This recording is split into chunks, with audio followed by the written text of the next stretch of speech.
Yuk belanja di TS Mart. Dengan belanja di TS Mart, Anda turut berpartisipasi dalam dakwah yang diselenggarakan YTS.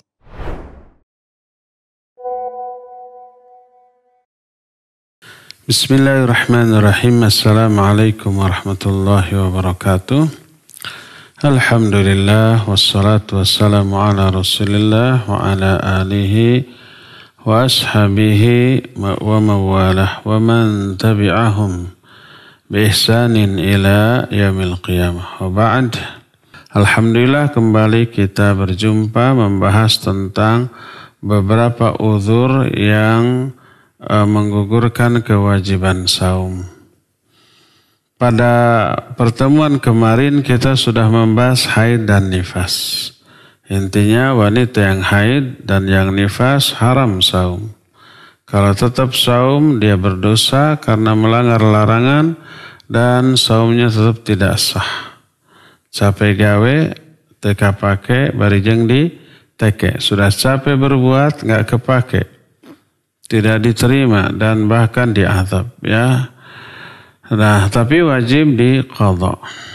Jadi ada 4 golongan yang boleh tidak saum, bahkan tidak boleh saum sebagian ya, dan wajib diqadha. Yang boleh tidak saum adalah yang sakit dengan yang musafir, tapi kalau mampu boleh saum. Kedua golongan ini. Kalau toh tidak saum wajib diqadha. Adapun 2 golongan yang lainnya yaitu haid dan nifas haram saum. Tidak boleh saum. Kalau saum tetap tidak sah dan 2 jenis wanita ini wajib diqadha. Saumnya di bulan-bulan lain sebanyak hari-hari yang dia tinggalkan ya. Itu sudah kita bahas. Sekarang kita masuki kelompok berikutnya masih tentang wanita ya, yaitu wanita yang menyusui atau yang hamil. Wanita yang menyusui dan wanita yang hamil boleh tidak saum, bahkan bisa lebih utama tidak saum, bahkan wajib tidak saum, tergantung kondisi ya. Tapi hamil dan menyusui termasuk uzur yang membolehkan wanita tersebut tidak saum. Sebagaimana hadis dari Anas bin Malik radhiyallahu an, dia berkata bahwa Rasul sallallahu alaihi wasallam bersabda, "Innallaha wada'a 'anil musafir syatras salati wa 'anil musafir wal hamili wal murdi'is sauma awis siyam." Rawahul khamsah wa hadzal lafdhu li Ibnu Majah. Sesungguhnya Allah telah menggugurkan dari orang musafir setengah dari salatnya. Maksudnya dikosor. Orang musafir yang harusnya salatnya 4 rakaat untuk zuhur, asar dan isya, maka boleh setengahnya saja. 2 rakaat disebut diqasar. Allah telah menggugurkan kewajiban setengah sholat bagi musafir dan telah menggugurkan atau membolehkan tidak melakukan saum bagi musafir, orang hamil dan juga wanita yang menyusui. Hadis ini diriwayatkan oleh 5 imam dan lafaz hadis ini lafaz hadis milik Imam Ibnu Majah dan sanadnya hasan. Yang dimaksud dengan 5 imam adalah Ashabus Sunan dan Imam Ahmad. Imam Abu Daud, An-Nasai, At-Tirmidzi dan Ibnu Majah serta Imam Ahmad. Hadis ini derajatnya hasan. Menunjukkan musafir salatnya lebih utama diqasar 2 rakaat, dan juga musafir serta wanita yang hamil dan menyusui gugurlah kewajiban kewajiban saum bagi 3 golongan ini ya. Kemudian apa yang harus dilakukan oleh wanita hamil dan menyusui? Kalau yang safar sudah kita ketahui diqadha, wajib diqadha. Tidak boleh dengan fidyah. berdasarkan ayat yang terdapat dalam Al-Quran surah Al-Baqarah, wa man kana minkum maridhan aw ala safarin fa iddatum min ayyamin ukhra. Jadi siapa orang yang sakit atau safar, ya, dia boleh berbuka tapi wajib mengganti di hari lain sebanyak hari-hari yang dia tinggalkan. Nah, jadi musafir wajib diqadha. Nah, sekarang bagaimana dengan wanita yang hamil dan yang menyusui kalau tidak saum? Ulama ikhtilaf. Sebagian ulama, dan ini dipegang oleh jumhurul ulama atau mayoritas ulama, menyatakan maka mereka itu wajib diqadha. Seperti yang dikemukakan oleh Syekh Muhammad bin Shalih Al-Utsaimin rahimahullah.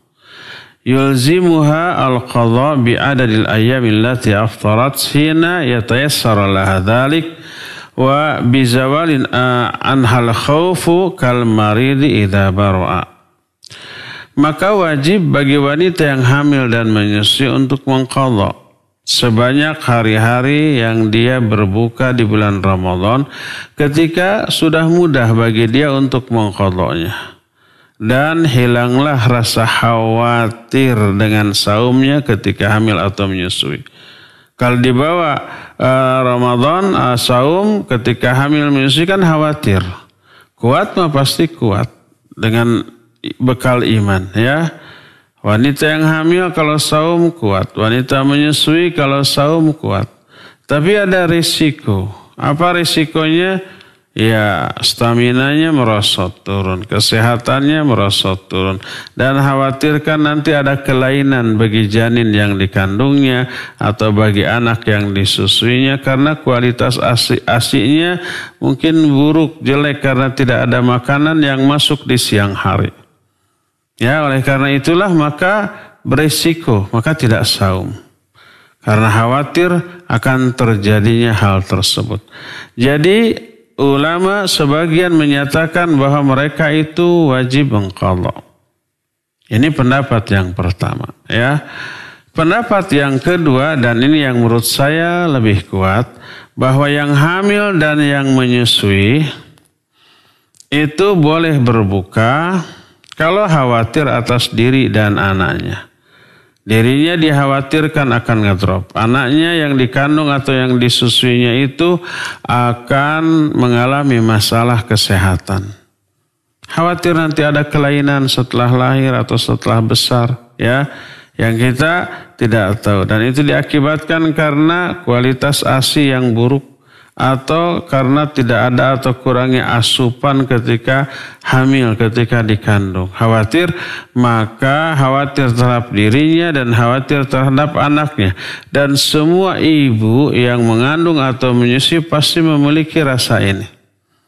Khawatir anaknya apa-apa, baik yang dikandung atau yang disusuinya, maka wanita ini tidak sakit, tidak safar.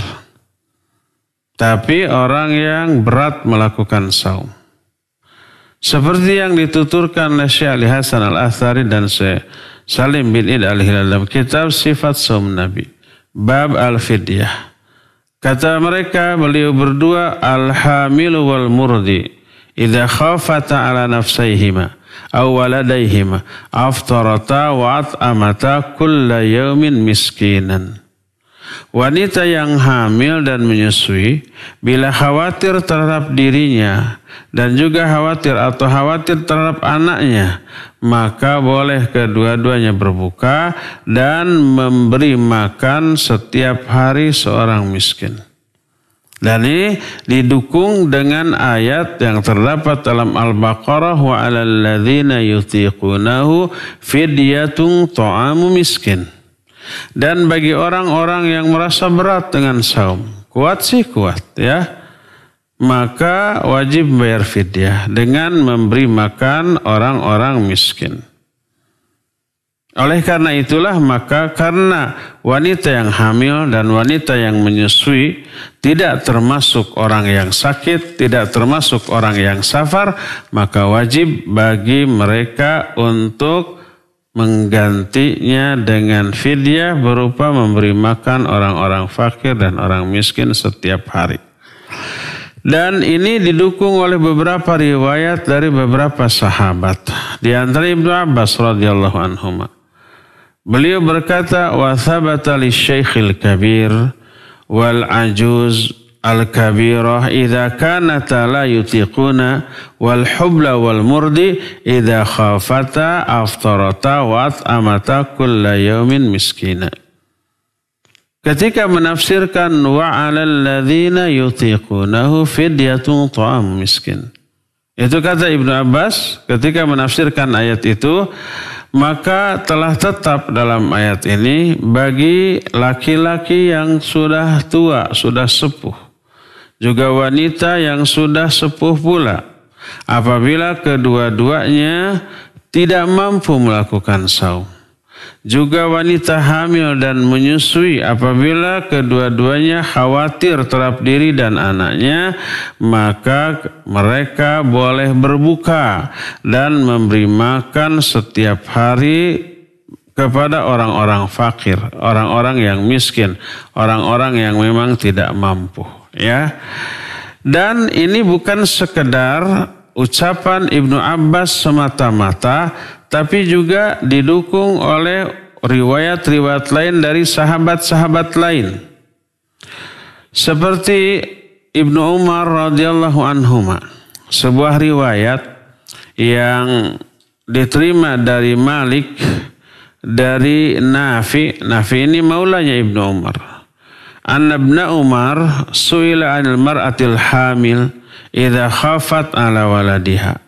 Wah, Ibnu Umar itu ditanya tentang wanita yang hamil apabila mengkhawatirkan anak yang dikandungnya.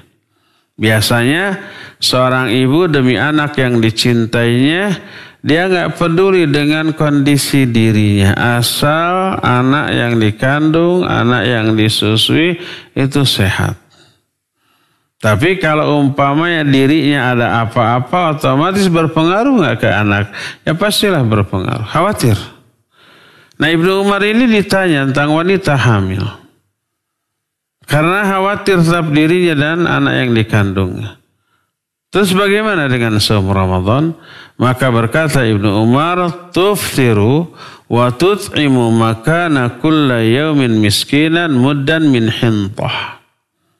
Kata beliau, wanita itu boleh berbuka dan memberi makan sebagai penggantinya setiap hari seorang miskin 1 mud dari gandum.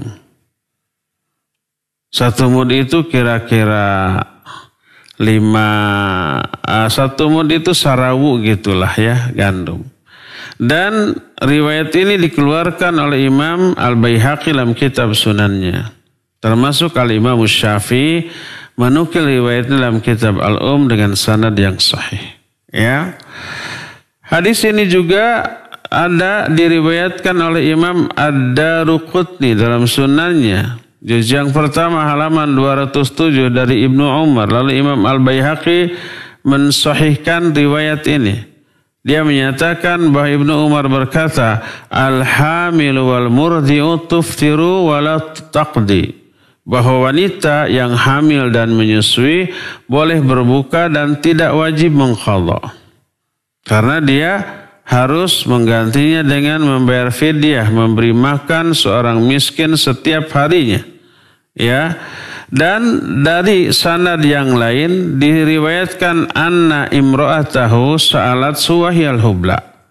Bahwa istrinya Ibnu Umar bertanya kepada Ibnu Umar dalam keadaan dia hamil, bagaimana saum Ramadan?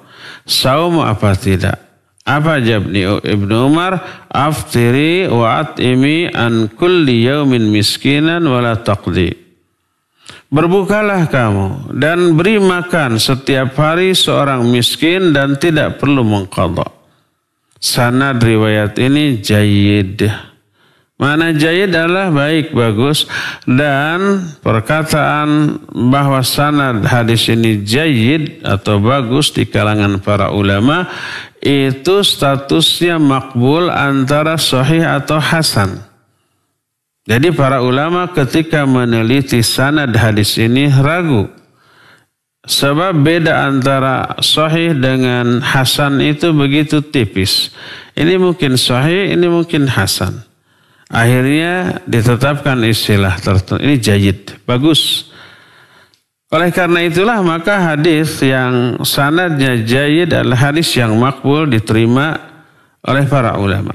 Ya, jadi Ibnu Umar menyatakan wanita yang hamil dan menyusui itu buka, kemudian ganti dengan fidyah. Terus istrinya ketika hamil bertanya, ini Ramadan saya saum apa tidak? Jangan saum, berbukalah dan berikan fakir miskin setiap hari, beri mereka makan. Riwayat ketiga masih dari Ibnu Umar radhiyallahu anhuma, anna bintan lahu kanat tahta rajulin min Quraisy wa kanat hamila fa asabaha 'atas fi Ramadan. Fa'amaroha an tuftira wa tut'ima an kulli yaumin miskina. Bahwa putri dari Ibnu Umar, dia ini istri salah seorang laki-laki bangsa Quraisy. Tapi tentu saja muslim. Karena ketika Ibnu Umar ini sudah memiliki putri, bahkan putrinya juga sudah hamil, sudah mau memiliki anak, Mekah waktu itu sudah ditaklukkan, ya, sudah terjadi peristiwa Futuh Mekah. Jadi semua orang Mekah menjadi Muslim dan negeri Mekah menjadi negeri Muslim, sehingga tidak ada lagi kewajiban untuk hijrah dari Mekah seusai ditaklukkannya kota Mekah. La hijrata ba'dal fath, tidak ada kewajiban hijrah setelah ditaklukkannya kota Mekah. Nah, putri Ibnu Umar dinikahi oleh seorang lelaki bangsa Quraisy dan dia sedang hamil. Nah, ketika hamil ini fa'asabaha 'atas min rafi Ramadan. Dia mengalami rasa haus yang menyengat pada waktu bulan Ramadan. Fa'amaroha an tuftira wa tut'ima an kulli yaumin miskina.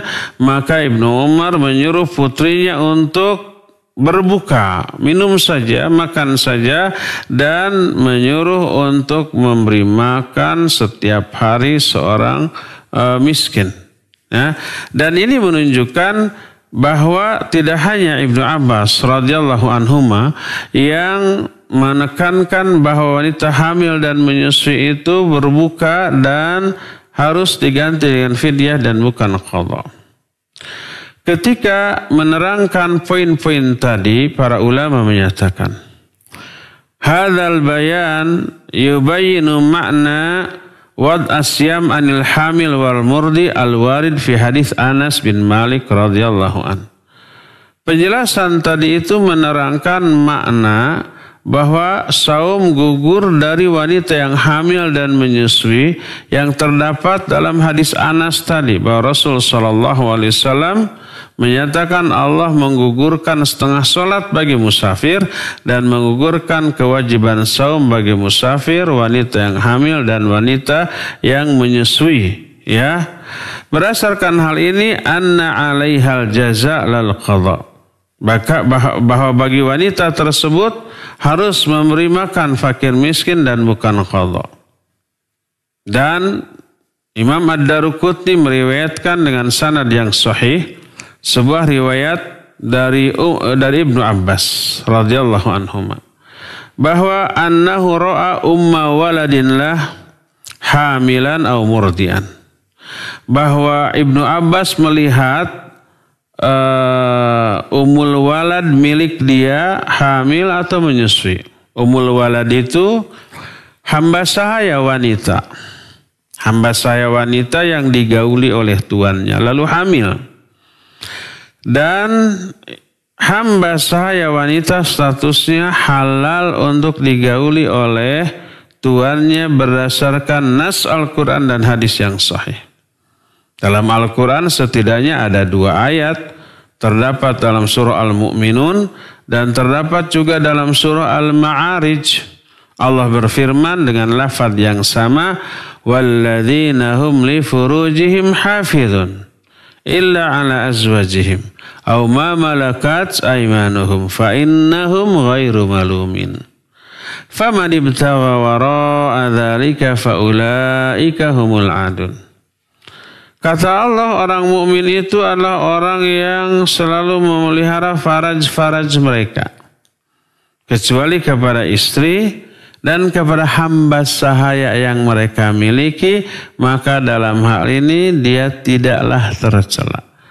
Menunjukkan halalnya istri dan halalnya hamba sahaya wanita sama. Ini di dalam ayat. Dalam hadis Nabi SAW bersabda, "Man tazawwaja imra'atan awishtara jariyatan falyakhudh bin nasiyatiha." Siapa orang yang baru menikahi seorang wanita atau baru membeli budak wanita, pegang tuh ubun-ubunnya dengan tangan kanan. Lalu doakan, Allahumma inni as'aluka min khairiha wa khairi ma jabbaltaha alaiha. Wa a'udzubika min syarriha wa syarri ma jabbaltahu alaiha.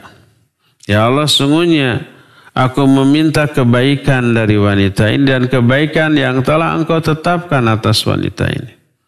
Dan aku berlindung kepada Engkau dari keburukan wanita ini dan keburukan yang Engkau tetapkan dalam diri wanita ini. Nah, jadi perlakuan kepada istri dan kepada hamba sahaya wanita sama, menunjukkan kehalalannya. Ketika wanita yang digaulinya itu hamil dan mengandung anak dari tuannya, wanita itu disebut dengan sebutan ummul walad. Kalau dia melahirkan, anaknya itu dinisbatkan kepada ayahnya menjadi tuannya, kepada tuannya menjadi anak bagi tuannya.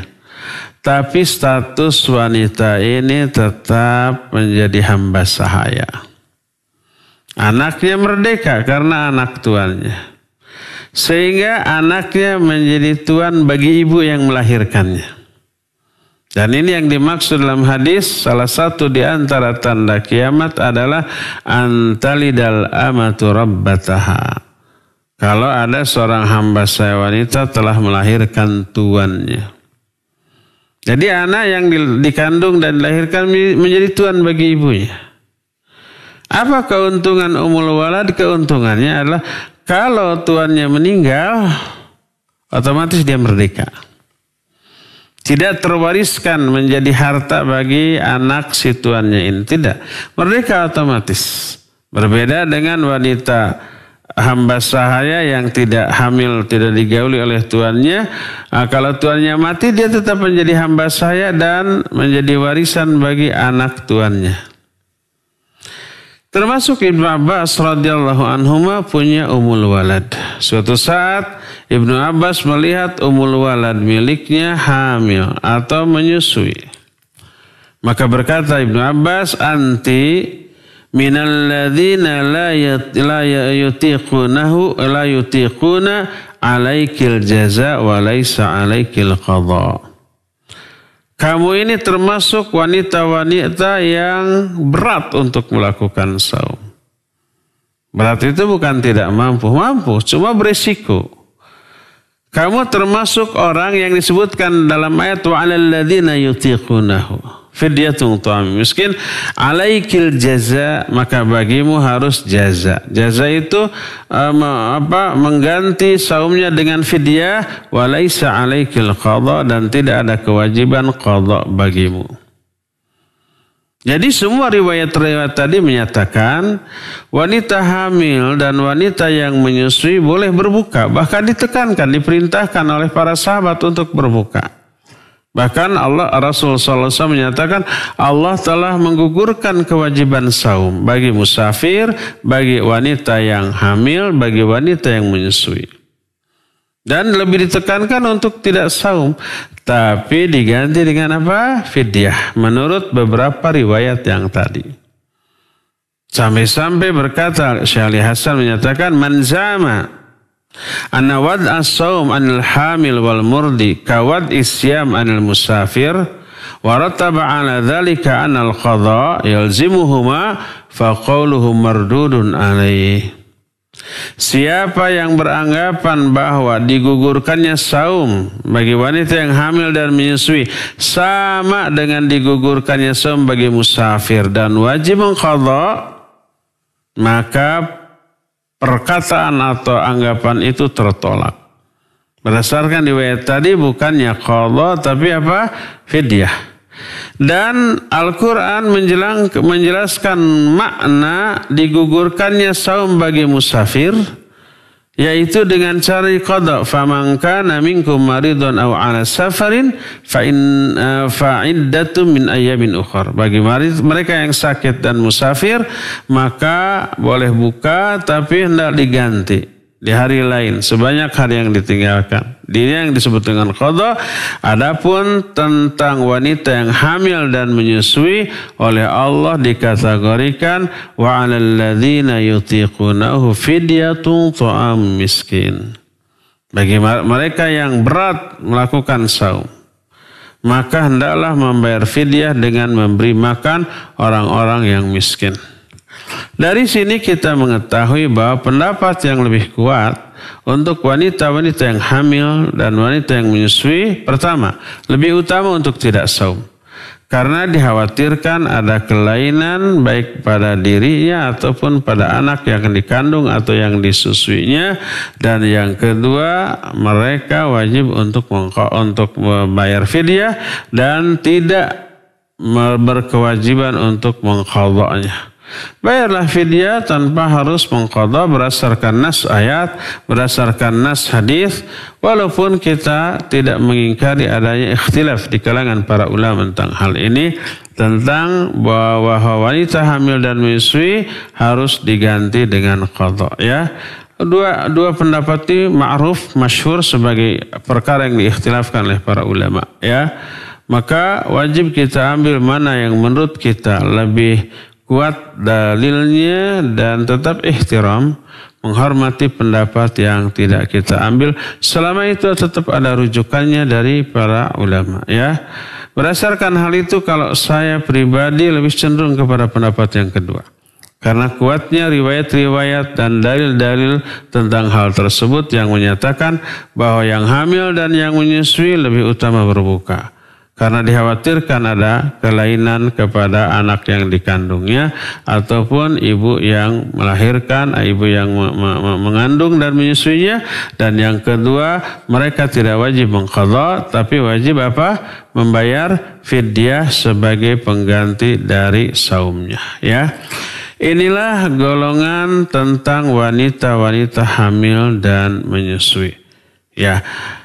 Cukup ya pagi ini sampai di sini saja dulu penjelasan tentang salah satu golongan manusia yang tidak wajib saum, yaitu wanita yang hamil dan menyusui, lebih utama tidak saum dan ganti dengan fidyah, ya. Insya Allah besok kita bahas satu golongan lagi. Untuk pagi ini cukup sampai di sini dan kita masih punya sisa waktu untuk bertanya jawab. Dan dipersilakan mengajukan pertanyaan baik lewat telepon ataupun SMS ataupun WA. Wa sallallahu ala nabiyina Muhammadin wa ala alihi wa sahbihi wasallam. Silakan. Nah, syukron Ustaz atas materi kajian yang telah disampaikan. Untuk selanjutnya kami membuka sesi tanya jawab. Bagi antum semua yang pendengar maupun juga pemirsa bisa mengajukan pertanyaan kepada Ustaz, bisa melalui telepon di nomor 02286862637 atau melalui pesan singkat di nomor 081122714776. Baik, kita angkat penelpon yang pertama. Halo. Halo, Assalamualaikum. Waalaikumsalam warahmatullahi wabarakatuh. Dari siapa di mana, Pak? Dari Helmi di Cicadas, Ustaz. Silakan Pak Helmi. Assalamualaikum, Ustaz. Waalaikumsalam warahmatullahi wabarakatuh. Begini, Ustaz, kan ada seorang suami memiliki istri yang hamil. Katakanlah sampai hari ini mereka memiliki hutang bayar fidyah 20 hari. Kemudian melahirkan sang istri itu. Seiring dengan lahirnya bayi, Allah memberikan keluasan rezeki. Sehingga mereka berkemampuan untuk berakikah. Iya. Nah, umumnya kan akikah itu dibagikan berbentuk nasi bok ya, Ustaz. Iya. Nah, pertanyaannya, apakah nasi boxnya itu bisa digunakan untuk membayar fidyah?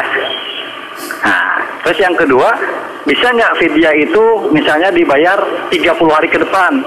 Karena kan setelah itu sang istri itu menyusui, Ustaz. Iya. Jadi itu saja mungkin pertanyaannya, mohon pencerahannya. Syukron wa jazakallahu khairan. Iya, afwan wa jazakallahu khairan. Pak Helmi di Cicadas ya. Barakallahu fik. Ada 2 pertanyaan. Pertama, hamil 9 bulan. Kata orang Sunda bulan alaun. Jadi sebentar lagi melahirkan. Karena itulah dia tidak saum dan wajib membayar fidyah umpamanya 20 hari. Karena pas masuk 1 Ramadan sudah 9 bulan, pas hari ke-21 melahirkan. Selama 20 hari pertama bulan Ramadan itu tidak saum disebabkan karena hamil, maka wajib bayar fidyah. Nah, setelah itu kan seminggu setelah itu akikah. Boleh nggak akikah dijadikan sebagai bayaran fidyah? Tidak boleh, karena itu dua kewajiban yang berbeda. Jadi fidyah, akikah. Tidak boleh disatukan. Karena pertama hukum yang berbeda, kedua sebab yang berbeda, yang ketiga jenis makanan yang berbeda. Kalau akikah intinya daging. Daging saja baik mentahnya dibagikan ataupun matangnya dipasak gitu ya. Kemudian dibagikan matangnya. Mau pakai nasi mau tidak nggak masalah. Yang penting dagingnya. Adapun fidyah ya mentahnya dengan beras. Mau pakai daging mau tidak beras sudah 1,5 kilo dari beras. Atau boleh juga berupa makanan jadi dengan lauk pauknya. Tapi bahan pokok yang dibagikan berbeda. Kalau fidyah berupa bahan makanan pokok, kalau akikah berupa daging. 2 hal yang berbeda. Berbeda sebab, berbeda hukum ya, dan juga berbeda jenis, maka tidak bisa satu sama lain saling menggantikan. Bayarlah dua-duanya, fidyah bayar, ya akikah juga lakukan. Apalagi tadi disebutkan ada keluangan rezeki. Ini yang pertama. Kedua, boleh nggak disatukan nantilah 30 hari ya. Karena setelah melahirkan berarti menyusui. Nah, Pak Helmi harus diperhatikan. Ke-20 hari pertama selama masih hamil dia tidak saum, sebab pokoknya lah hamil maka bayar fidyah. Adapun setelah melahirkan tidak saum, sebab pokoknya bukan karena menyusuinya. Tapi sebab pokoknya adalah karena nifas. Dan sebab pokok ini lebih kuat. Nifas ini menjadi penyebab yang lebih kuat. Dia tidak saum daripada menyusuinya. Maka nifasnya ini selama masa nifas wajib diganti dengan apa? Qadha.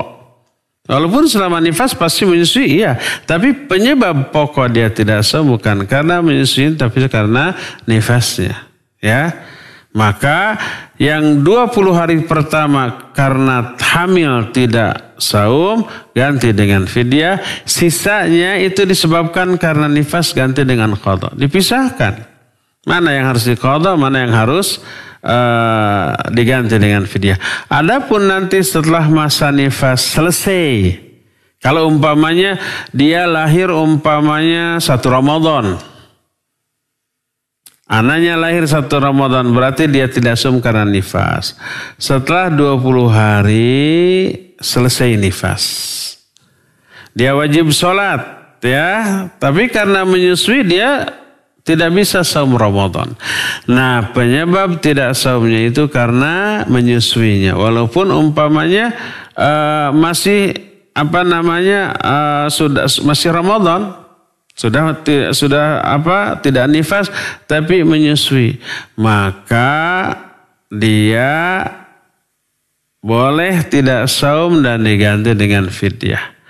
20 hari pertama karena nifas ganti dengan qadha, 10 hari Yang terakhir itu karena menyusui, ganti dengan apa? Dengan fidyah. Dibedakan ya. Penyebabnya beda, maka dendanya berbeda. Yang satu qadha, yang satu karena hamil. Karena yang satu fidyah. Demikian Pak Helmi, wallahu a'lam bishawab. Silakan. Naam, syukran Ustaz atas jawabannya. Kami kembali angkat penelpon yang kedua. Halo. Halo Bapak Ibu, silakan. Silakan, yang telepon sudah masuk. Halo. Ya, silakan Bu. Assalamualaikum. Waalaikumsalam warahmatullahi wabarakatuh. Mau bertanya Ustaz. Siapa dari mana Bu? Dari Umu Farhan, Jakarta. Silakan Umu Farhan. Mau bertanya di luar tema Ustaz. Silakan. Bagaimana dengan zikir-zikir yang diadakan di antara sholat tarawih dan membaca niat puasa dilafazkan. Terus yang kedua, bolehkah membaca Al-Quran di rumah itu tidak memakai jilbab atau mukena? Itu aja Ustaz. Jazakallahu khairan, barakallahu fiik. Ya, wa jazakillahu khairan wa fiki barakallah. Ya, ada dua pertanyaan. Ada nggak zikir-zikir antara tarawih? 2 rakaat pertama salam, 2 rakaat pertama salam, atau 4 rakaat salam. Ada nggak zikir atau salawat di sela-selanya? Tidak ada. Apalagi sampai diteriak-teriakin, sampai dimain-mainin, menjadi dosa. Kalau apa? Kalau dimain-mainkan, ya, apalagi dipleset-plesetkan salawat kepada Nabi SAW, diplesetkan menjadi lafaz lain yang artinya jauh berbeda. Dijadikan sebagai alat untuk bercanda gurau. Istihza namanya. Istihza itu mempermainkan agama ini, ya. Intinya tidak ada zikir khusus, doa khusus atau salawat khusus antara rakaat-rakaat di dalam salat tarawih, ya. Apakah termasuk melafazkan niat? Tidak ada ajaran melafazkan niat untuk ibadah apapun dalam syariat Islam. Niat wajib, innamal a'malu binniyat. Tapi niat itu adalah amalan hati, tempatnya di hati, bukan amalan lisan. Tempatnya bukan di lisan, tapi di dalam hati. Makanya Nabi SAW tak pernah mengajarkan melafazkan niat dalam ibadah apapun. Adapun dalam ihram, baik untuk umroh ataupun untuk haji, Nabi SAW melafazkan labbaik Allahumma umratan la riya fiha wala sum'ah. Ya labbaika, aku memenuhi panggilanmu, Allahumma ya Allah, umratan untuk menunaikan umrah, la riya fiha wala sum'ah. Tidak ada riya di dalamnya, tidak ada sum'ah. Itu bukan melafazkan niat, tapi talbiyah. Makanya lafaznya labbaik Allahumma umratan, ya. Itu disebut dengan talbiyah, mengucapkan labbaik, bukan nawaitu umpama, bukan, tapi labbaik, ya. Jadi tidak ada dari Nabi SAW ataupun para sahabat atau para ulama riwayat yang mengharuskan atau menganjurkan melafazkan niat sama sekali. Kalau Nabi dan para sahabat tidak mengamalkan, kita jangan mengada-adakan. Karena berarti memberikan tambahan dari apa yang tidak diajarkan oleh Nabi SAW. Coba kalau Nabi dan para sahabat tidak mengamalkan, itu bukan bagian dari agama atau bukan melafazkan niat oleh orang yang melakukannya? Iya, pasti bagian dari agama. Terus kalau Nabi dan para sahabat tidak melakukannya, ya, apakah Nabi dan para sahabat tahu enggak bahwa melafazkan niat itu bagian dari agama? Kalau dijawab tidak tahu, maka bisa kufur dia. Masa Nabi tidak mengerti agama, kita tahu. Yang kedua, kalau Nabi tahu, apa mungkin beliau tidak mengamalkannya? Tidak mungkin. Apa yang tidak diamalkan oleh Nabi dan para sahabat, maka bukan bagian dari agama ini. Maka jangan diada-adakan, ya. Demikian Ibu tadi, wallahu a'lam bishawab. Silakan lagi. Ya, syukran Ustaz atas jawabannya. Kita kembali angkat penelpon yang berikutnya. Halo. Sudah putus. Silakan dicoba kembali Bapak Tadi Ibu. Lupa ada pertanyaan dari siapa, Pak Helmi? Bukan Umu Farhan tadi. Bukan apa? Tentang membaca Al-Quran di rumah tanpa... boleh nggak baca Al-Quran di rumah dengan tidak menutup aurat? Tergantung tidak menutup auratnya bagaimana. Kalau umpamanya sangat minim tidak boleh. Seperti wanita di rumah hanya memakai celana pendek dengan terlihat paha umpama, maka itu tidak boleh. Jangankan wanita lah, kita aja laki-laki tidak berani untuk memakai kolor gitu yang di atas lutut, kemudian baca Al-Quran pakai singlet, nggak berani ya. Walaupun itu bukan aurat bagi laki-laki, tapi nggak berani. Ada adab ya, maka lebih tertutup lebih baik. Adapun kalau wanita umpamanya di rumah pakai daster, ya tertutup tapi masih kelihatan betisnya, masih kelihatan rambutnya, leher, maka insya Allah nggak apa-apa ya. Wallahu alam. Silakan yang telepon. Ya, kami angkat penelpon berikutnya. Halo. Assalamualaikum. Waalaikumsalam. Dari siapa di mana Bapak? Dari Abu Anissa di Cikarang, Pak. Silakan. Barakallahu fiik, Ustaz. Mau tanya Ustaz, misalkan kan insya Allah nanti lahiran itu mendekati Idul Adha. Nah misalkan ada keterbatasan biaya, yang harus saya utamakan itu akikah anak dulu atau kurban dulu, Ustaz? Iya. Terus satu lagi, untuk pembayaran fidyah itu apakah boleh setelah Ramadan selesai, jadi nanti langsung memberikan 30? Ya, sudah ditangkap ya inti pertanyaannya. Abu Aisyah. Abu Aisyah. Cikarang. Barakallahu fiik. Nanti lahiran itu pas Idul Adha. Kalau lahiran pas Idul Adha, berarti belum saatnya akikah. Nanti 7 hari kemudian ya. Maka kalau pas Idul Adha belum masanya akikah, kurban saja dulu. Karena kurban itu terbatas waktunya, hanya sampai tanggal 13 Dzulhijjah. Ya. Dan itu belum masanya akikah. Kurban dulu, karena berkurban bagi yang mampu lebih cenderung hukumnya wajib. Karena Nabi SAW menyatakan, "Man kana lahu sa'ah wa lam yudhi fala yaqrabanna musallana." Siapa orang yang memiliki kemampuan untuk berkurban, tapi dia tidak berkurban, jangan dekat-dekat tempat salat kami, ya. Dan ini mengisyaratkan Nabi SAW marah kepada orang yang tidak kurban, padahal dia mampu kurban, ya. Kurban dulu, nanti kalau hari ke-7 ada rezeki lagi, silakan berakikah. Kalau tidak bisa ke-14, kalau nggak bisa ke-21, silakan. Kalau mampu, kalau ternyata sampai kapanpun tidak mampu, ya gimana lagi, la yukallifullahu nafsan illa usaha. Ya, tapi yang jelas dahulukan mana yang lebih dahulu. Kalau ternyata sebelum Idul Adha sudah akikah, umpamanya lahirnya tanggal 1 Dzulhijjah, berarti tanggal 7 Dzulhijjah dia sudah akikah dulu. Ternyata pas Idul Adha dia punya lagi rezeki untuk berkurban. Kalau nggak punya berarti dia tidak mampu dan tidak berkewajiban, ya. Jadi tidak perlu dibenturkan. Ini yang pertama. Yang kedua, bayar fidyah apakah boleh ditunda seusai Ramadan? Boleh.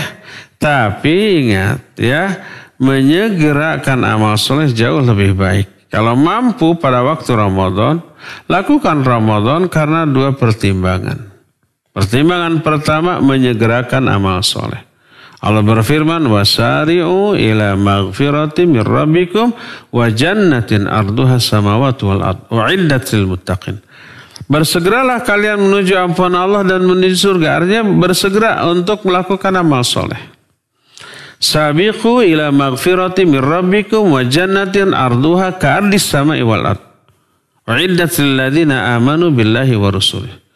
Lafaznya berbeda tapi maknanya sama. Berlomba-lomba kalian untuk menuju ampunan Allah dan menuju surga, ya. Jadi pertama ada unsur menyegerakan, yang kedua beramal soleh di bulan Ramadan dilipat gandakan. Pahalanya lebih utama di bulan Ramadan. Jadi kalau mampu membayar fidyah di bulan Ramadan, bayarlah di bulan Ramadan. Karena dua pertimbangan tadi, pertama menyegerakan amal soleh, yang keduanya dilipat gandakan pahalanya. Boleh nggak upah ditunda parapunya? Boleh, tapi rugi kita. Apa ruginya? Ya, pertama menunda amal soleh, yang kedua melakukan amal soleh di luar waktu yang afdol untuk beramal soleh. Di luar bulan Ramadan. Ya, jadi lebih utama tunaikan di bulan Ramadan ini sekarang juga sesegera mungkin ya. Wallahu a'lam bishawab. Silakan lagi. Nah, syukran Ustaz atas jawabannya. Kita ke pesan singkat dulu Ustaz. Ada pertanyaan dari Dr. Faisal, ini dokter spesialis anak Ustaz yang biasa ngisi di radio kita. Ya. Bismillah, Assalamualaikum warahmatullahi wabarakatuh Ustaz. Bertanya, di kalangan medis, jika masih menyusui ASI eksklusif 0-6 bulan, si ibu baiknya tidak saum. Tapi bila bayi sudah usia lebih daripada 6 bulan dan sudah mendapat makanan pendamping ASI, maka saum juga tidak apa-apa. Apakah dalam syariat ada batasan usia bayi untuk keutamaan ibu menyusui tidak saum? Ya.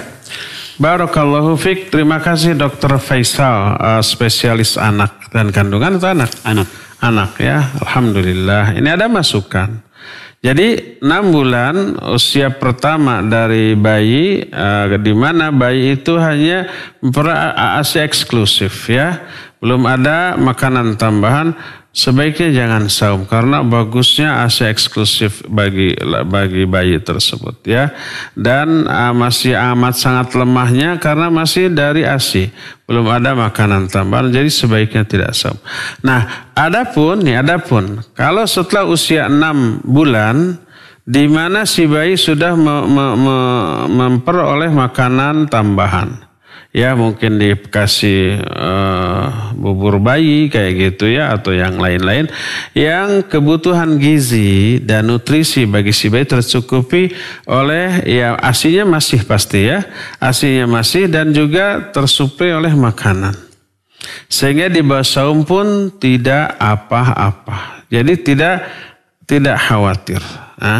Nah, ini anjuran dokter maka dibolehkan. Kalau memang kondisinya begitu, umpamanya nih, ibunya makannya RW 06. RW 06 turbo gitu ya. Sehingga waktu buka, waktu sahur itu makannya banyak dan juga bergizi. Dari mulai maghrib sampai beres taraweh sampai sahur itu ngemil terus, makan terus. Sehingga suplai kebutuhan nutrisi ya, vitamin, semua yang dibutuhkan oleh tubuh tercukupi. Sehingga siang hari dibawa saum juga gak masalah ya. ASInya berkualitas bagus, terus nutrisi bagi anaknya terbantu oleh makanan di luar ASI, maka tidak apa-apa untuk dibawa saum. Tapi kalau kondisi pertama anaknya susah makan, dikasih makan tapi dilepeh-lepeh, diutah-utahkan gitu ya, atau tidak mau gideg ya. Terus ibunya juga gitu. Suplai makanan untuk dirinya kurang, mungkin haroream atau gimana gitu ya. Sehingga dikhawatirkan kondisi tubuhnya kurang fit. Kemudian kualitas ASInya mungkin juga menjadi terganggu ya. Tidak sebagus apabila dia makannya rewog dan makanan tambahan untuk bayi juga kurang. Sehingga apabila walaupun sudah 6 bulan usianya, tapi makanan untuk ibunya kurang, makanan untuk bayinya juga kurang rewog gitu ya. Sehingga dikhawatirkan akan mengganggu kondisi kesehatan baik ibu atau anaknya, maka sebaiknya tidak. Tapi kalau tadi ya semua nutrisi yang dibutuhkan oleh ibunya terpenuhi selama malam harinya, pas siang harinya nggak terpengaruh waktu saum. Anaknya juga gitu sama ibunya ya, turunan teng manuk teng anak merak bagi teng. Nah, jadi artinya si anaknya juga rombong kayak ibunya ya. sehingga nutrisinya terpenuhi, semua kebutuhan asupan yang dibutuhkannya juga terpenuhi, maka silakan. Adapun dari syariat tidak ada ketentuan usia. Berapa bulan bayi boleh dibasum, tidak ada. Maka kalau tidak ada keterangan dari aspek syariat, dikembalikan kepada urf atau kepada penjelasan medis dari kalangan para ahli ya. Terima kasih Dr. Faisal. Jazakallahu khairan. Silakan lagi. Syukran Ustaz. Satu lagi ke pesan singkat dari Ummu Hanifah. Assalamualaikum Ustaz. Assalamualaikum. Kalau membayar fidyah, apakah harus diucapkan ini fidyah gitu, atau diam saja asal ngasih makan atau beras ke fakir miskinnya? Terus yang kedua, kalau bulan Ramadan sekarang lagi hamil, 2 tahun Ramadan menyusui, berarti 3 Ramadan berturut tidak saum Ustaz. Syukran.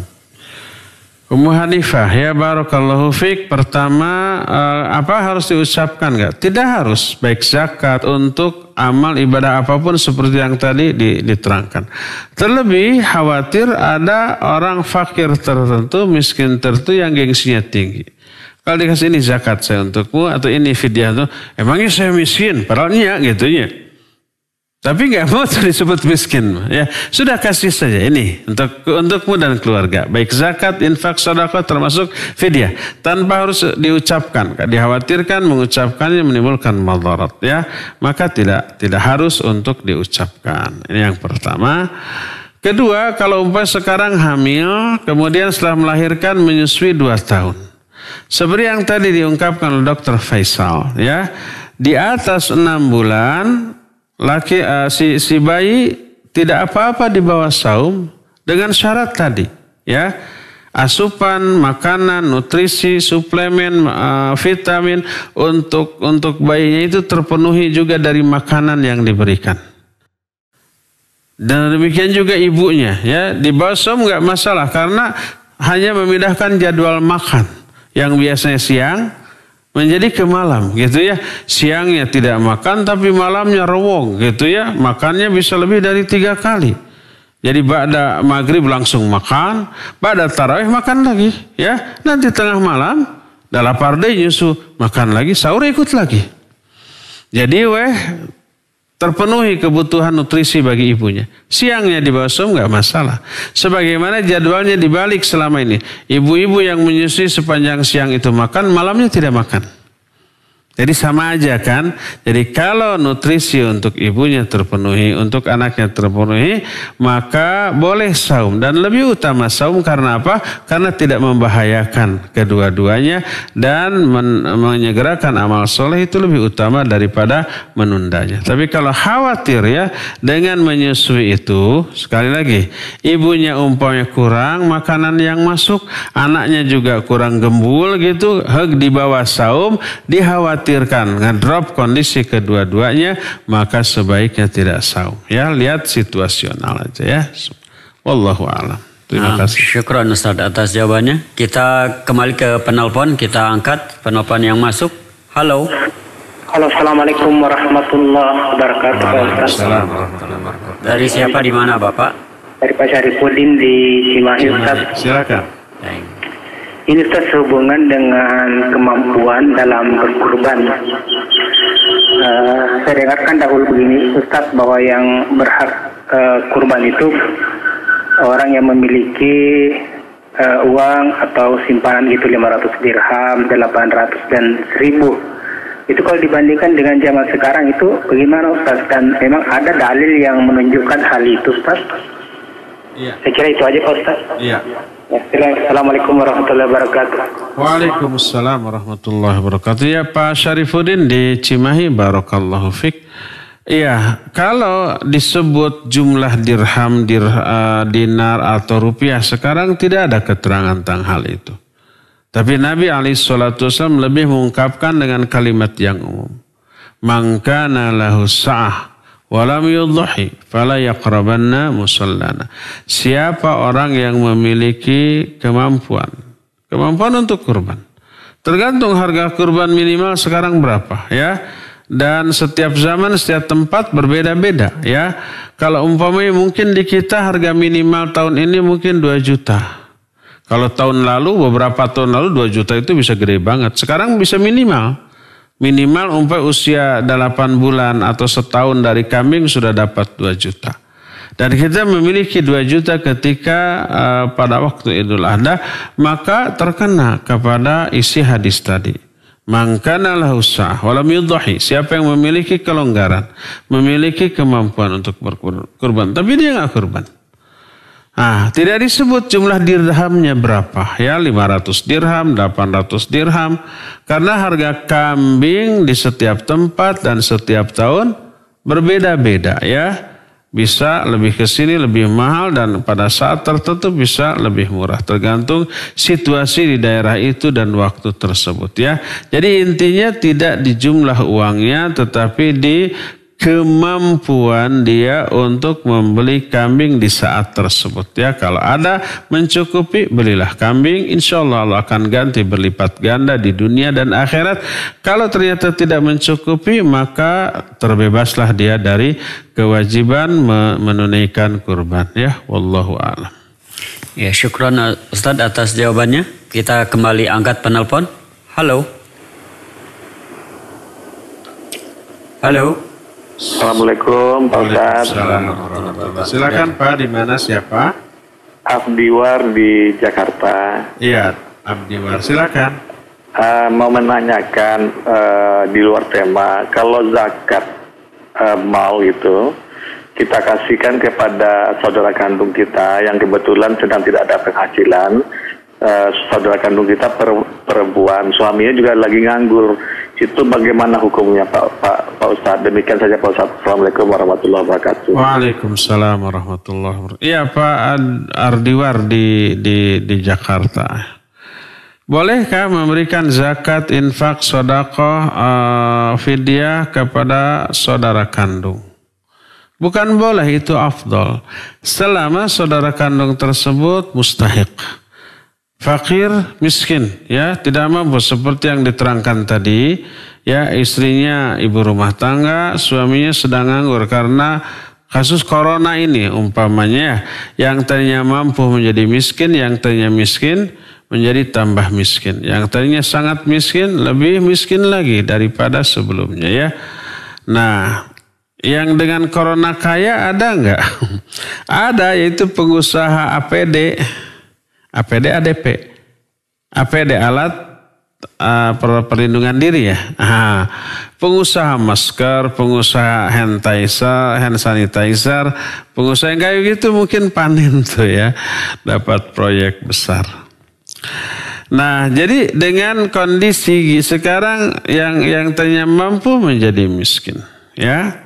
Miskin ukuran syar'i, bukan ukuran pejabat. Sebab kemarin saya dapat postingan kiriman, ada orang yang curhat ya, minta bantuan ke pemerintah. Tadinya gajinya 20 juta. Karena corona dipotong 50% jadi 10 juta. Jadi jatuh miskin dia, punya gaji 10 juta. Kenapa? Karena kredit mobilnya 4,5 juta, kredit rumahnya 5 juta, 9,5 juta, setor untuk 2 itu. Sisanya tinggal 500.000. Dan 500.000 tidak cukup untuk makan anak istrinya 1 bulan.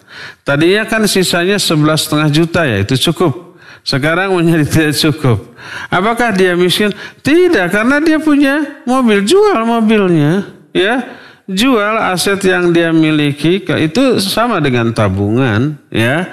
Maka jual seperti itu. Karena menjual mobil tidak akan membuat dia jatuh miskin. Tapi kebutuhan sehari-harinya menjadi terpenuhi. Ya. Jadi orang itu banyak mengalami susah bukan karena benar-benar miskin. Tapi karena tidak bisa menjangkau gaya hidup yang dia inginkan. Gaya hidup mewahnya tidak terjangkau. Lalu merasa diri miskin. Padahal rumah beberapa satunya dikontrakan ya, per tahun, tapi kontrakan rumah per tahun sudah dibayarkan di awal tahun kontrakan kan sudah habis sekarang ya. Akhirnya dia makan dari 500.000 per bulan, sisa dari setoran mobil dan setoran rumah. Jual rumahnya, jual mobilnya, insya Allah kaya raya dia, ya. Lebih dari mencukupi untuk nafkah. Tapi orang itu merasa miskin bukan karena benar-benar miskin, tapi karena tidak sesuai dengan gaya hidup yang dia inginkan. Lalu merasa miskin, ya. Itu mentalnya yang lebih miskin daripada keadaan ekonominya. Jadi kalau saudara, baik orang tua, adik, kakak benar-benar miskin, lalu beri zakat, infak, sedekah, fidyah ke mereka, itu lebih baik. Karena ada dua nilai. Nilai pertama zakat, infak, sedekahnya. Yang kedua ada nilai silaturahminya, ya. Wallahu a'lam. Naam, syukran Ustaz atas jawabannya. Kita kembali angkat satu lagi penelpon. Halo. Putus. Silakan dicoba kembali yang akan bertanya melalui telepon. Halo. Silakan Pak. Halo, Assalamualaikum. Waalaikumsalam. Dari siapa, di mana Bapak? Ajat di Kiara Condong, Pak Ustaz. Ya. Ajat, silakan Pak Ajat. Ini mau bertanya tentang 10 hari terakhir sekarang nih Pak Ustadz, dengan pandemi COVID kayak gini, amalan yang harus dilakukan kayak gimana ya? Iya. Dan apakah ada larangan untuk keluar rumah kalau itu dilakukan di rumah? Gitu aja Pak Ustadz. Iya. Syukran, jazakallah khair. Wah, jazakallahu khair. Pak Ajat di Kiara Condong. Kiara Condong. Bawa Ajat, sudah Ajat. Sanes. Yang patungnya ada di saya. Pak Ajat di Kiara Condong. Barakallahu fiik. 10 hari terakhir Ramadan biasa kita iktikaf. Ya, di masjid. Sekarang tidak bisa. Karena masjid-masjid tutup. Karena pandemi COVID-19 sekarang. Ya. Jadi apa yang harus kita lakukan di rumah? Ya, lakukan seperti yang dilakukan ketika kita iktikaf di masjid, tidak dengan niat iktikaf. Karena iktikaf tidak boleh di rumah. Iktikaf itu harus di masjid. Allah menyatakan, wala tubashiruhunna wa antum aakifuna fil masajid. Janganlah kalian menggauli istri-istri kalian dalam keadaan kalian sedang iktikaf di masjid-masjid. Jadi iktikaf itu masjid, bukan, nggak boleh di rumah. Di rumah ada musola khusus untuk sholat, lalu itikaf di sana tidak sah sebagai itikaf, ya. Nah, tapi kalau kita biasa itikaf di masjid lalu ada uzur, baik sakit, termasuk pandemi COVID-19 sekarang ini, lalu kita tidak bisa itikaf, padahal ingin dan terbiasa itikaf, maka pahala itikaf kita tetap dapat, ya. Lalu kita diam di rumah, stay at home, termasuk ibadah di rumah. Kerja juga sekarang kan di rumah. WFH, work from home. Tapi dipotong tuh 50% gajinya, ya. Yang tadinya 20 juta jadi 10 juta. Yang tadinya 10 juta menjadi 50 juta, ya. Menjadi 5 juta. Nah, termasuk ibadah. Cuma bedanya kalau ibadah nggak ada potongan pahala 50%, nggak ada. Bahkan andai tidak ibadah sekalipun, tapi terbiasa ibadah, lalu ada uzur tidak bisa ibadah, 100% tetap diberikan, ya. Pahalanya seperti biasa. Nah, sekarang kita di rumah 10 hari terakhir. Apa yang harus kita lakukan? Lakukan oleh kita seperti yang kita lakukan ketika itikaf di masjid. Cuma tempatnya di rumah dan tidak dengan niat itikaf, ya. Apa yang dilakukan? Ya sholat, ya. Sepanjang malam baca ayat-ayat yang panjang. Terus kalau sudah sholatnya umpamanya silakan berdoa, silakan berzikir, silakan membaca Al-Quran. Gonta-ganti, bervariasi. Biar tidak monoton, biar tidak jenuh. Gimana kalau ngantuk? Ya bisa babatak heula gitu, ya. Bisa senam-senam heula, bisa bikin kopi dulu kan. Ini malam hari, ya. Kalau siang hari mah jangan. Malam hari. Boleh nggak keluar? Boleh, karena tidak itikaf. Kalau memang ada keperluan, Secara syar'i ya boleh keluar. Adapun kalau untuk menghindari terpapar virus corona dan kalau keluar dikhawatirkan nanti ketemu orang, kemudian ngobrol dengan jarak dekat, dia ada corona bisa loncat ke kita, ya jangan. Bukan karena larangan syar'i, tapi karena adanya PSBB umpamanya ya dikhawatirkan terpapar. Tapi kalau kemudian kita keluar rumah di saat kita sholat, setelah itu menghilangkan ngantuk, menghilangkan kejenuhan, lalu kita keluar untuk membeli sesuatu, roti bakar, martabak, kalau ada yang buka ya tidak masalah secara syar'i. Hanya perlu diperhatikan menghindari virus corona itu ya kalau keluar rumah. Kalau secara syar'i tidak ada larangan karena kita tidak sedang i'tikaf. Tapi lakukan ibadah seperti yang kita lakukan ketika i'tikaf ya. Tidak dengan niat i'tikaf karena kita tempatnya di rumah. Wallahu a'lam. Nah, syukran Ustadz atas jawabannya.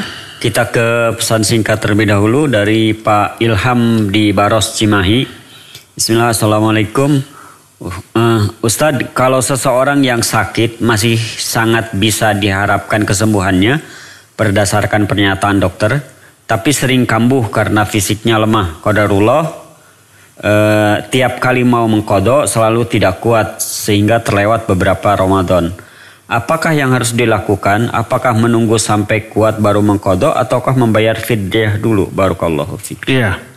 Barakallahu fiik. Kalau analisa medis belum tentu 100% valid ya. Kalau secara medis ya ini masih bisa diharapkan. Tapi kapan dan dalam kondisi gimana tidak bisa menentukan. Yang bisa merasakan adalah si penderita. Kalau ternyata pas saya mau qadha nih. Sudah sahur, sudah siang, sudah mulai saum. Tapi jam 7 itu sudah perih luar biasa. Sudah enggak kuat, ya udah buka. Daripada nanti tambah parah atau sakitnya kambuh lagi. Mungkin bukan analisa dokternya yang salah. Timingnya yang enggak tepat. Saat itu belum saatnya pulih dan belum saatnya boleh melakukan saum. Nanti akan ada saatnya kalau disiplin berobat, disiplin menjaga makanan. Ada saatnya dia itu pulih dan bisa saum lagi. Tapi saatnya itu kapan ya tadi tergantung. Tergantung sejauh mana kedisiplinan si pasien. Dokter tidak menentukan kapan-kapannya. Tapi ini bisa sembuh lagi secara total dan bisa saum seperti biasa. Tapi kapan tidak menentukan. Ya, tergantung kondisi si pasien, tergantung kedisiplinan, tergantung aspek kejiwaan si pasien, seperti itulah ya. Bukan analisa dokternya yang keliru, tapi mungkin penerapan timing dari masa-masa yang disebut pulih oleh dokter tadi. Kalau ternyata si penderita pas mau saum ternyata perih lagi, kambuh lagi, lemas lagi, ya jangan saum.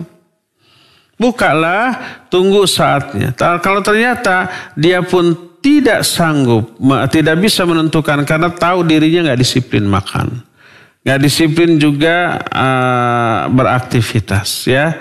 Lalu tidak bisa menentukan sampai kapan, ya sudah bayar aja dengan fidyah, ya. Bayar dengan fidyah karena dia dianggap sakit yang tidak bisa dipastikan kesembuhannya kapan, ya. Wallahu a'lam. Terakhir ya. Nah, syukran Ustaz. Yang terakhir dari pesan singkat kembali dari Bapak Azhari di Bandung. Ustaz, apakah zaman sekarang seperti di Arab Saudi itu yang majikannya punya pembantu masih disebut hamba sahaya? Tidak, sekarang tidak ada hamba sahaya. Pembantu bukan hamba sahaya. Karena pembantu itu ada kontrak kerja 2 tahun ya. Dan digaji. Kalau sudah selesai maka dia bebas mau melanjutkan mau pulang dan digaji ya. Nah, jadi status pembantu adalah karyawan atau karyawati, bukan hamba sahaya. Adapun hamba sahaya nggak ada digaji, nggak ada masa kontrak, sepenuhnya milik si tuannya. Mau dijual boleh dijual ya. Mau dibebaskan boleh dibebaskan. Mau tidak dijual tidak dibebaskan, dia pekerjakan menurut kehendak dia sesuai dengan kemampuannya tanpa digaji, ya memang tidak digaji. Adapun pembantu pertama digaji, yang kedua ada masa-masa kontraknya ya. maka dia bukan hamba sahaya sehingga haram bagi tuannya menggauli. Itu wanita lain. Tapi di Arab Saudi ya itu dibedakan ruangannya. Kalau umpamanya majikannya yang laki-laki nggak boleh ke dapur. Kalau umpamanya mau memberikan sesuatu, simpan di pintu, pergi nanti dibuka, ambil udah nggak ketemu ya. Kecuali kalau harus ketemu ada istrinya, ada putrinya, ada wanita lain yang ada di sana ya. Terjaga di sana ya. Adapun kasus-kasus diperkosanya para pembantu oleh majikan, yaitu kasus yang tidak mencerminkan hukum di sana dan kebiasaan di sana. Ada 1-2 kasus. Bagaimanapun, walaupun di Mekah, walaupun di Madinah tidak semua soleh. Yang jahat 1-2 atau 3-4 atau 10-20 atau 1000-2000 ya pasti ada lah ya. Jangankan zaman sekarang, zaman baheula juga ada. Nabi SAW di Madinah, Yahudi ada, Nasrani ada, munafikin ada. Ahli maksiat juga ada di zaman itu. Apalagi zaman sekarang ya. Jadi pembantu bukanlah hamba sahaya dan pembantu haram untuk digauli sama tuannya ya. Ya cukup ya sampai di sini waktunya sudah mencukupi. Insyaallah kita akan berjumpa kembali esok di waktu dan gelombang yang sama. Subhanakallahum bihamdik asyhadu an la ilaha illa anta astaghfiruka wa atubu ilaik walhamdulillahirabbil alamin. Wassalamualaikum warahmatullahi wabarakatuh.